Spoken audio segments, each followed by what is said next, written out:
하나님 말씀을 함께 찾아보시겠습니다. 에베소서 4장 11절에서부터 16절까지의 말씀을 한 절씩 교독하도록 하겠습니다. 그가 어떤 사람은 사도로, 어떤 사람은 선지자로, 어떤 사람은 복음 전환자로, 어떤 사람은 목사와 교사로 삼으셨으니 이는 성도를 온전하게 하여 봉사의 일을 하게 하며 그리스도의 몸을 세우려 하심이라. 우리가 다 하나님의 아들을 믿는 것과 아는 일에 하나가 되어 온전한 사람을 이루어 그리스도의 장성한 분량이 충만한 데까지 이르리니 이는 우리가 이제부터 어린아이가 되지 아니하여 사람의 속임수와 간사한 유혹에 빠져 온갖 경우의 풍조에 밀려 요동하지 않게 하려 함이라. 오직 사랑 안에서 참된 것을 하여 범사에 그에게까지 자랄지라. 그는 모리니 곧 그리스도라. 그에게서 온 몸이 각 마디를 통하여 도움을 받음으로 연결되고 결합되어 각 지체의 분량대로 역사하여 그 몸을 자라게 하며 사랑 안에서 스스로 세우느니라. 아멘. 우리 사람은 미완성적 존재라고 할 수가 있습니다. 갓난아이가 영아로 태어날 때 분명히 사람입니다. 하지만 사람의 구실을 하기에는 너무나 부족합니다. 그래서 계속해서 성장하고 또 자라나고 교육받고 사람다움의 구실을 할 정도가 되는 것은 참 오랜 시간이 지나고 성장을 잘하고 온전한 사람을 이루었을 때에 그 기능적 역할을 사람답게 할 수가 있게 될 것입니다. 그러나 나이가 많이 들어도 아직 성장하는 그런 면에서 육체의 성장과 나이의 성장은 있었지만 정신적으로 또 심리적으로 성장이 못 되는 그러한 경우도 참 많습니다. 그래서 생겨나는 말이 성인, 아이라는 말이 생겨났습니다. 이 두 말은 서로 모순이죠. 성인인데 아이라는 이 말이 붙어 있으니까 이 자체가 얼마나 심각한 문제가 있겠습니까? 성인이면 성인이 되어야 되는데 성인이 어린아이 같다는 겁니다. 여기서 빚어지는 많은 문제가 자신에게도 있을 것이고 주변의 사람들에게도 많이 빚어지게 될 것입니다. 어떤 일을 하기 전에 더 중요한 사실은 사람이 되는 것입니다. to do 이전에 to be가 되라고 말하고 있죠. 왜냐하면 세상 만사는 다 사람에 의해서 이루어지기 때문에 인사가 만사입니다. 온전한 사람이 그 모든 일을 할 때 온전하게 할 수가 있습니다. 가정에서도 마찬가지고요. 그리고 사회 공동체도 마찬가지입니다. 그래서 중요한 것은 온전한 사람이 되는 것이 중요합니다. 오늘 성경 말씀에 보면은 11절의 말씀에 이렇게 말씀을 하고 있습니다. 이는 성도를 온전하게 하여 봉사일을 하게 하며 그리스도의 몸을 세우려 하심이라. 맨 먼저 성도를 온전케 해야 된다는 것을 말하고 있습니다. 온전한 성도가 봉사를 잘 하고 온전하게 하고 그래서 그렇게 봉사를 잘 교회 섬겨서 할 때에 그리스도의 몸된 교회가 온전하게 건강하게 아름답게 잘 세워지게 된다는 이 놀라운 원리를 말하고 있습니다. 이것은 하나님께서 이 땅에 지상에 교회를 세우는 원리를 말씀하고 있는 것입니다. 저는 이 본문의 말씀이 저의 목회의 철학입니다. 이 말씀대로 성도를 온전케 하는 것이 저의 1차적인 사명이요 직무입니다. 목회하는 것이 뭐냐?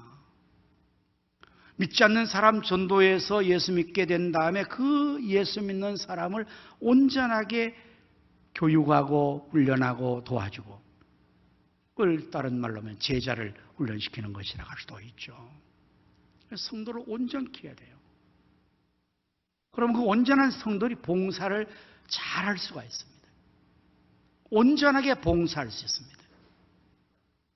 그러면 자연히 그리스도의 몸된 교회는 아름답고 건강하게 잘 세워질 수가 있게 되는 것입니다.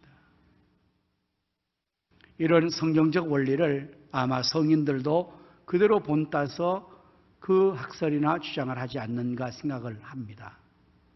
여러분, 공자께서 말씀하신 수신, 제가, 치국, 평천하는 말 너무나 잘 아실 거예요. 이것은 모든 면에서 적용하는 일반적인 진리이기도 합니다. 바로 이게 여기서 나온 거잖아요. 먼저 사람이 자기를 잘 수신을 해야 돼요. 자기를 잘 세고 자기를 관리를 잘 해야 합니다. 그런 사람이 제가를 할 수가 있습니다. 가정을 잘 돌볼 수가 있어요. 가정을 잘 제가하고 돌보는 사람이 치국을 하는 겁니다. 나가서 나라 일을 해야죠. 나라를 한다고 앞에서 열심히 하는 사람이 자기 가정도 하나 다스리지 못한다면 무슨 나라 일을 하겠습니까? 이렇게 자기 나라 일을 잘 치고 가는 사람이 또 이제는 더 나가서 평천하를, 천하를 평화롭게 다스릴 수 있는 것이 된다. 여러분, 이건 너무나 자연적인 원리 이치 아니겠습니까? 중요한 것은 사람이 사람다워지는 것이고, 오늘 우리 성도들이 온전한 성도가 되어지는 것이 가장 중요한 급선무입니다. 오늘 온전한 예배를 주의로 드리면서 본문의 말씀, 제가 그래서 온전한 성도가 됩시다 라는 제목으로 말씀을 준비를 했습니다. 그렇다면 온전한 성도는 어떤 성도일까요? 온전한 사람은 어떤 사람일까요? 13절의 말씀에서 그것을 알려주고 있습니다. 우리가 다 하나님의 아들을 믿는 것과 아는 일에 하나가 되어, 이겁니다. 믿는 것과 아는 것이 일치된 사람이 온전한 사람을 알 수 있습니다. 여러분, 이 비슷한 말을 우리가 많이 사용합니다. 그 말이 뭡니까? 언행일치. 말하는 것과 행하는 것이 일치된 사람을 우리는 온전한 사람이라고 말하죠. 그런데 말은 하는데 행동이 못 따라가면 부족한 사람입니다. 온전치 못한 사람입니다. 믿음도 마찬가지예요. 예수 그리스도를, 하나님을 믿는 우리의 믿음을 가졌는데 아는 것이 하나가 되지 않으면 그러한 성도는 미신에 빠집니다. 여러분, 미신이라는 단어의 의미가 그거 아닙니까? 아무것도 모르고 믿는 겁니다. 그 미신에 빠진 사람들은 아주 무모한 짓을 합니다.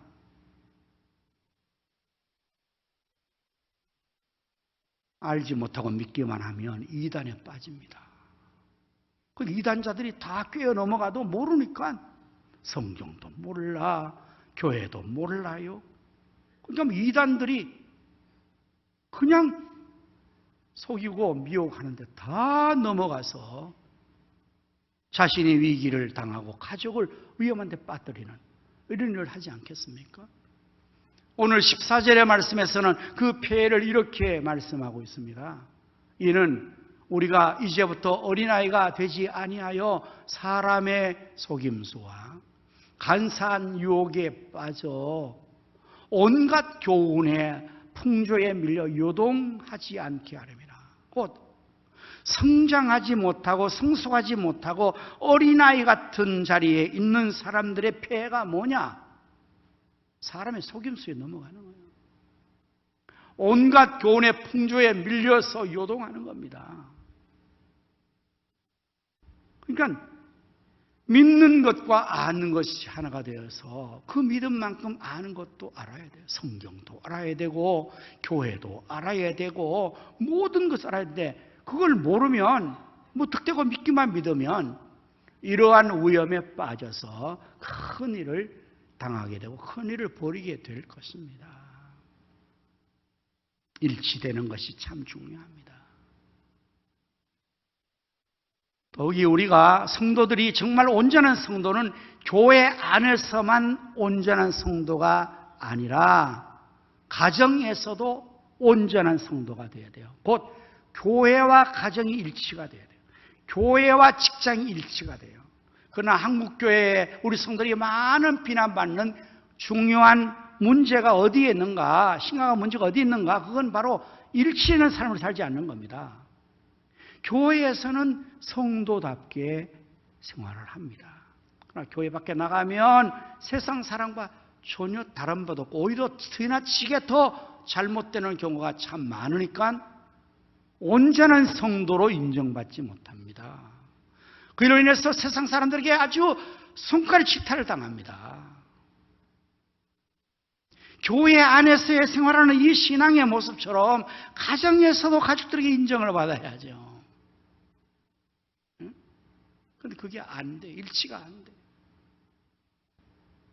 그러니까 사람들이 그런 모습을 볼 때마다 실망하는 것이요. 우리가 전도를 해야 되는데 그래서 나가서 우리 교회 갑시다. 예수입니다. 그러면 그 사람들이 그래요. 당신을 보니까 내가 정말 교회 가고 싶습니다. 그렇게 돼야 되는데 거꾸로 되는 경우가 참 있지 않습니까? 당신 보니까 나는 교회 가기 싫어. 나는 교회는 안 다녀도 당신보다는 더 착하게 살아. 교회 다니는 사람이 뭐 그래? 뭐 그렇게 거짓말도 하고 앞뒤가 안 맞아? 그럼 이거 어떻게 해야 됩니까? 이게 한국 교인들의 문제입니다. 예? 온전치 못한 성도 때문에 교회 전도의 문이 가려막혀 있습니다. 온전치 못한 우리 성도 때문에 하나님 아버지 이름이 이방인한테 모독을 당하고 있습니다. 예수 그리스도 이름이 비난을 받고 있습니다. 그러니 온전한 성도라는 게 얼마나 중요합니까? 믿음과 아는 것이 하나가 되고 말과 행동이 하나가 되고 교회 안에서와 가정과 사회에서 하나가 되는 일치되는 삶을 사는 자가 온전한 성도랄 것입니다. 우리 모두 그러한 성도가 되기를 축원합니다. 두 번째 온전한 성도 어떤 성도일까요? 예수님을 닮은 성도. 예수님을 닮은 성도. 13절 말씀에 나오잖아요. 온전한 사람을 이루어 그리스도의 장성한 분량이 충만한 데까지 이르리니 이겁니다. 오늘 여러분 우리 신앙생활의 목표가 어디 있습니까? 여러분은 어디에 신앙생활 목표를 가집니까? 은혜 받고 마음을 좀 달래기 위해서요? 네, 그것도 필요합니다. 나의 필요를 하나님께 구하여서 얻기 위해서 네, 그것도 신앙의 내용으로 필요합니다. 그러나 우리 각자가 정말 하나님 앞에서 내 신앙 목표를 잡을 때요, 예수 그리스도의 장성한 분량에 충만한 데까지 자라는 것이 목표가 돼야 돼요. 예수 그리스도가 목표가 돼요. 예수님 닮는 것이 기도의 소원이 돼요. 내 모든 소원, 기도의 제목, 예수님 닮기 원함이라. 이게 성도의 신앙의 목표라는 말입니다. 온전한 성도가 어떤 성도입니까? 한마디로 예수님 닮은 성도입니다. 얼마나 예수님을 많이 닮았느냐? 그 정도가 그 사람의 온전함의 정도입니다. 15절 말씀도 보면 오직 사랑 안에서 참된 것을 하여 범사에 그에게까지 자랄지라 그는 머리니 곧 그리스도시라. 예수님께 자라는 거예요. 예수님께 자라는 거예요. 여러분 거울을 보면서 자기를 늘 확인하죠. 재밌는 이야기로 거울아 거울아 세상에서 누가 제일 예쁘냐? 거울이 뭐라고 대답합니까? 네가 제일 예쁘다. 그렇게 재밌는 이야기를 우리가 하지 않습니까? 우리는 거울을 보면 자신의 실모습을 확인할 수 있습니다. 제가 우리 집 사람에게 늘 공격당하는 게 인상이 고야가 돼요. 그래서 제가 이렇게 보니까 진짜 이렇게 미소를 짓지 않고 있으니까 아주 고약해졌어요. 나이가 들면서 이 눈이 또 이제 처지잖아요. 그래서 칼대에서 이게 쌍꺼풀 수술하고 해야 되는 그런 것 때문에 많은 사람이 어려우면 자연적으로 그러는데, 제가 모처럼 우리 형제들을 만났더니요, 우리 형제들이 그런 형님 누님들이 뭐 눈에 수술했구나 그래서 안 했는데요 그랬더니 했구먼 분명히 했어 그러는데 어느 날 이렇게 이상하게 되더라고요. 늙어지니까 인상이 아주 고약해졌습니다. 그냥 가만히 있으면 아주 인상이 더럽습니다. 그래서 제가 조금 이렇게 심각해지면 우리 집 사람이 이제 그 모습 그대로 거울 가서 보세요 이렇게 말해요. 그럼 제가 가면서 싹 웃지요. 거울을 보면서 내가 웃고 있거든요. 괜찮은데요.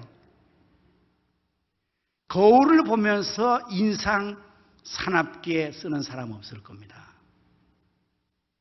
여러분 한번 확인해 보세요. 언제나 웃습니다. 언제나 좋은 인상. 왜 그런지 아세요?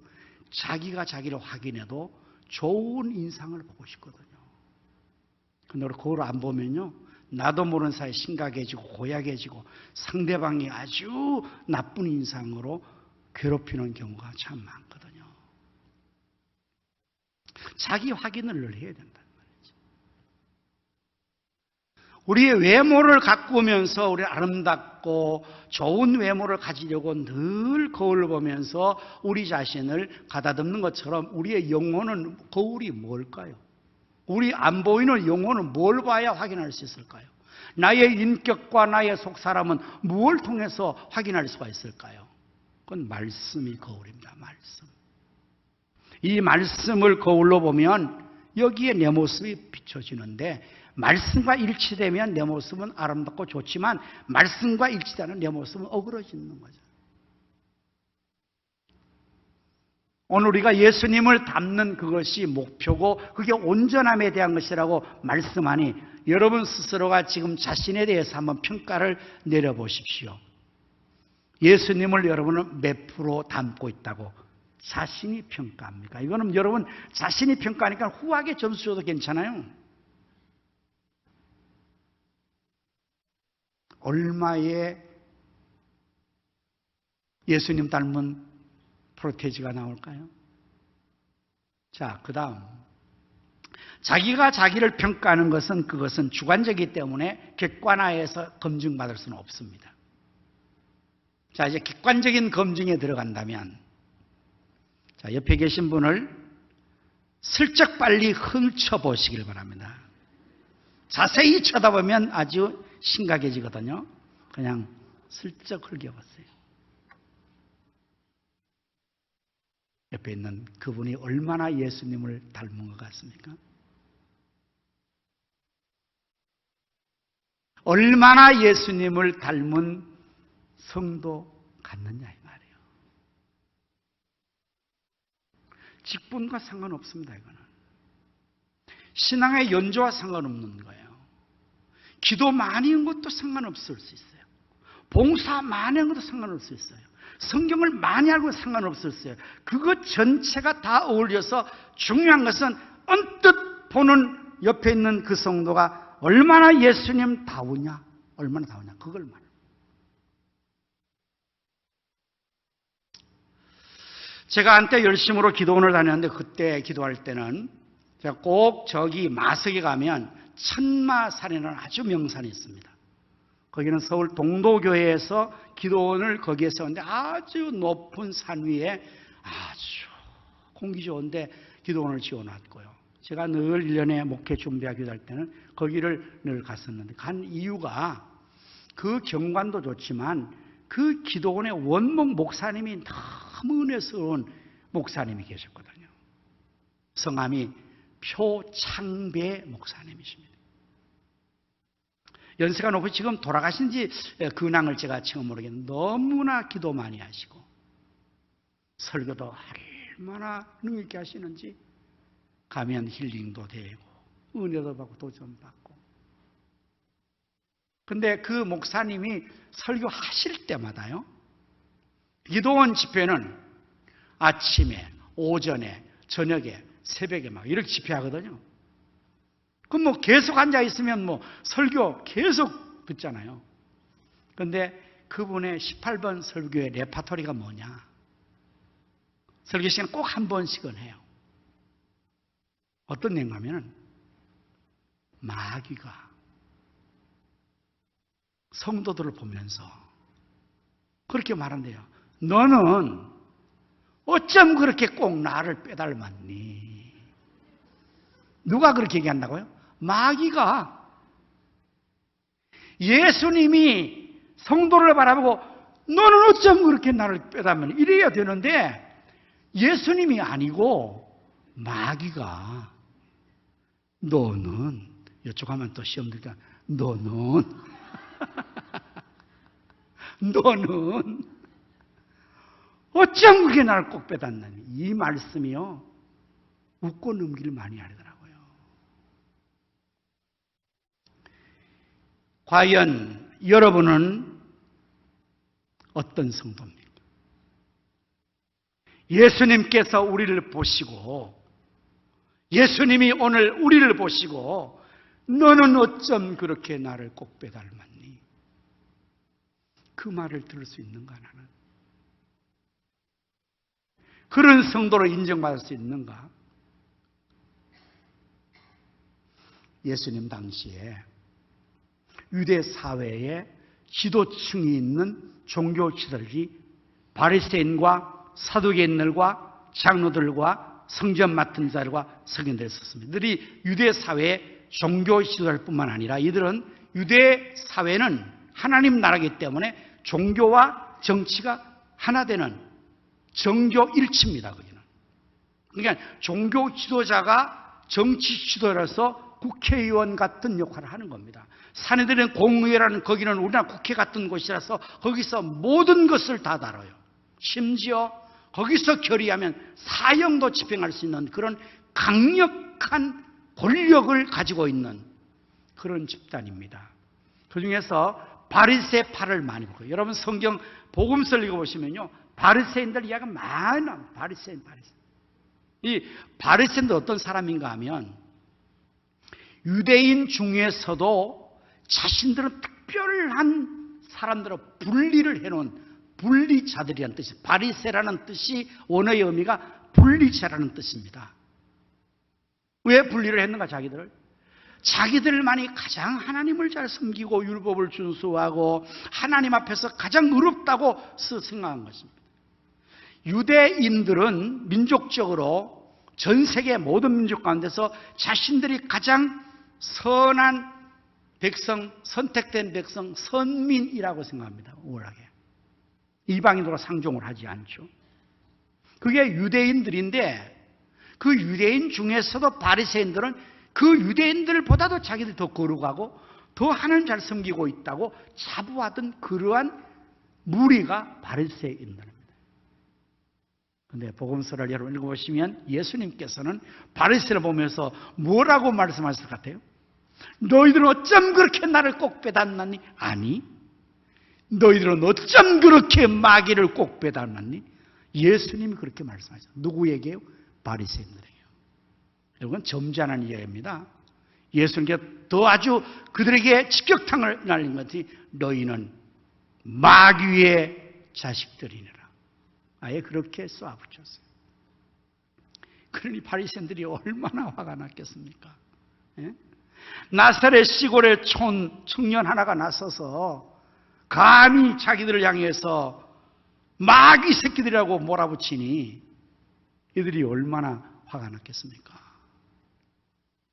사실 그 감정의 끝에 저들이 예수님을 감정적으로 십자가에 못 죽인 겁니다. 물론 하나님의 구원의 섭리 속에서 우리의 죄를 위해서 예수님 십자가에 돌아가셨지만 실제로 그 상황 속에서는 그 당시의 유대 종교지나 마찰 관계 속에서 그들이 예수님을 제거한 거예요. 뭐 계속 지적하니까, 계속 공격하니까 그들은 예수님에게 그 말을 듣고 가만히 있겠어요? 감히 우리를 마귀의 자손, 우리는 아브라함의 자손이야. 선민 중에 선민이야. 막 그렇게 예수님에게 항변할 때 예수님께서 뭐라고 말씀하십니까? 왜 그렇게 말씀한다는 거예요? 왜 마귀의 자식이라고, 왜 마귀를 꼭 빼닮고 왜 얘기를 하는 겁니까? 예수님께서 말씀하셨어요. 너희가 아브라함 자손이라면 아브라함의 행위를 해야 될 거 아니야. 아브라함처럼 하나님 순종하고, 아브라함처럼 하나님 잘 섬기고, 아브라함처럼 하나님 앞에서 잘 하나님 섬기는 그런 걸 해야 될 거 아니야. 근데 내가 너희를 보니까 너희는 마귀의 행위를 하는 거다.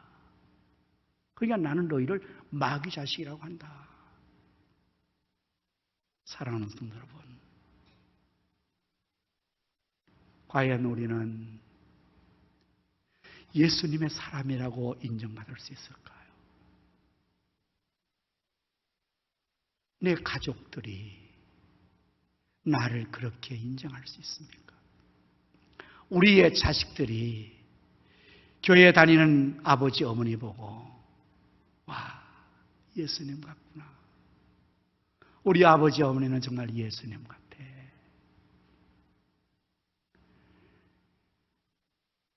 남편을 바라보는 아내가 아내를 바라보는 남편이 과연 서로를 바라보면서 예수님을 느낄 수가 있을까요? 중요한 문제 아닙니까? 저는 이래봬도요, 5살 난 우리 손자에게요, 착한 할아버지로 인정받았어요. 아이스크림 사주니까요, 5살 난 우리 손자가요, 할아버지는 어쩜 그렇게 착하세요? 할아버지 어떻게 그렇게 아주 마음이 좋으세요? 그러더라고요. 여러분, 아이스크림 하나 가지고 이렇게 인정받을 수 있을까요? 한순간이 되는 거 아닙니다. 가족들이 살아가면서 계속 보면서 느끼는 겁니다. 직장의 동료들이 계속해서 보면서 느끼는 겁니다. 말과 행동이 일치하는지, 기도하는 것만큼 삶을 사는지, 하나님의 백성다운 사랑을 실천하는지, 마음은 좋은지, 예수님 마음처럼 다른 사람 앞에서 겸손한지, 다른 사람을 위해 주는지 다 느낍니다. 그래서 여기서는 성도답게 생각하기 괜찮아요. 근데 더 중요한 건 여기가 아닙니다. 여기는 다 가면 쓰고 있을 수 있어요. 교회 안에서 성질 부리는 사람 누가 있어요? 하나님 앞에 예배드리면서 다 착하죠? 다 거룩하죠? 다 진실하죠? 근데 문제는 가정에서 문제예요. 벌거벗고 다 드러나 버려요. 직장에서 다 드러나요. 온전한 성도는 누구냐? 어떤 사람이냐? 예수님 닮은 사람, 예수님 마음을 가진 사람. 그래서 빌보서 2장 5절 말씀, 너희 안에 이 마음을 품으라. 곧 그래서 예수의 마음. 사람은 그 마음이 그 사람의 본체입니다. 얼굴이 아닙니다. 얼굴만 예쁘다고 여자냐 그러잖아요. 마음이 고와야 여자지. 얼굴만 예쁘다고 걸어가다고 성도냐? 마음이 성도다워야 성도지. 심보가 문제란 말이에요. 오늘 우리의 마음속에 예수님의 마음을 품을 때에 내 자신의 인간적인 모든 부족한 것들이 다 거기서 해소되고 온전하신 예수님처럼 되어지는 거잖아요. 예수님은 근본 하나님의 본체시나 하나님의 동등을 취할 것을 여기지 아니하시고 오히려 자기를 비워, empty, 다 비웠다. 속 비웠다. 심장을 빼버린 거예요. 심장 이식을 한 것입니다. 내 자신이 없어진 거예요. 나의 심보가 없어진 거예요. 나 자아가 없어진 거예요. 나의 감정기가 없어진 거예요. 비운 것입니다. 그리고 그 안에 하나님으로 채운 거예요. 예수님 마음을 가지려면 내 마음을 비워야 돼요. 그래서 겸손해지시고 복종하고 남을 나보다 낮게 여겨 다른 사람을 존중하고 하나님의 뜻을 이루는 그분이 예수님, 우리 주님 아니에요. 그분을 닮아야 돼요. 이러기 위해서 우리가 끊임없이 성장해 가야 되는 겁니다. 나의 부족을 인식하고 채우고 메꾸고 훈련하고 주님 바라보면서 주님 모습을 담기를 늘 소원하고 기도할 때마다 다른 기도다 내 모든 기도의 소원이 예수님 닮기 원한다고 기도하고 그 은혜를 구하고 16절의 말씀 보면은 이렇게 자랄 수가 있다고 말씀하고 있습니다. 그에게서 예수님에게서 온 몸이 예수님은 머리라고 앞부분에 말씀 그는 그리스도니 머리니라. 예수님은 우리의 몸의 머리와 같은 것이고 우리 모든 성도는 그 몸의 각 지체와 같은 것입니다. 그래서 우리 몸이 각 지체가 머리로부터 흙에서부터 온몸이 각 마디를 통하여서 도움을 받는 거예요. 우리 예수님 통해서 도움을 받아야 돼요. 그리고 서로 이제 연결되고 결합이 되는 거잖아요. 몸이 다 사지백체가 붙어 있잖아요. 머리에서 각 지체가 다 떨어지면 안 됩니다. 여러분들 교회 성도가 이 교회 멤버십을 가지고 교회 소속되고 연결 이걸 떨어뜨리면 그때 죽는 거예요. 소속 안 하고 나 혼자서 하겠다. 여러분 그것은 이미 죽는 거예요. 나무의 가지가 잘라지면 그때 죽은 거예요. 그게 꽃꽂이하면 한 일주일은 살아있죠. 그러나 죽어버린 증세가 썩음으로 나타납니다. 이거는 지금 생화입니다. 뿌리가 있습니다. 계속 몇 주간 사는 거잖아요. 그러나 꽃꽂이 않은 그 아름다운 꽃을 잘라버릴 때 그때 이미 죽은 겁니다. 증상은 어떻게 나타나냐? 일주일 후에 아니면 며칠 후에 다 썩어 죽는 거죠. 여러분 성도가 교회 안에서 기관에서 셀에서 나는 안 붙겠다 연결하겠다. 나 혼자 편하게 하겠다. 이미 죽은 겁니다. 앞으로 남은 것은 증상이 나타날 거예요. 어떻게? 시커멓게 죽는 증상. 무기력하게 죽는 증상.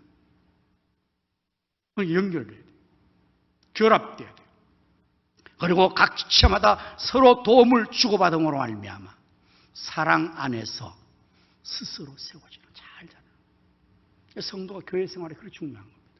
교회는 그리스도의 몸입니다. 교회 생활이 잘못되면 성도는 절대로 성장할 수 없어요. 온전해질 수가 없어요. 그 자체가 이미 온전히 부족으로 판명나고 온전한 성도가 되어서 교회를 세워야 되는데 교회가 없는 거예요. 교회는 모임이거든요. 공동체거든요. 사랑하는 성도 여러분, 우리가 이제 온전한 성도가 되어야 합니다. 내가 온전해야 내 가정을 온전히 세울 수 있습니다. 내가 온전해야 내 교회를 온전히 세울 수 있습니다. 내가 온전해야 이 사회의 나라를 온전히 세울 수가 있습니다. 그래서 우리 모두가 온전한 성도 되기 위하여서 정말 하나 되기를 힘쓰고 일치되는 삶으로 예수 그리스도를 닮아 창정해 나가기 위해서 주님 몸된 교회 안에서 도움을 서로 주고받고 사랑 안에서 스스로 잘 성장해서 온전한 성도됨으로 말미암아 봉사를 하고 교회를 잘 세워나갈 수 있는 하나님 나라를 세울 수 있는 우리 모두 될 수 있기를 예수님의 이름으로 축원합니다. 아멘. 기도하겠습니다.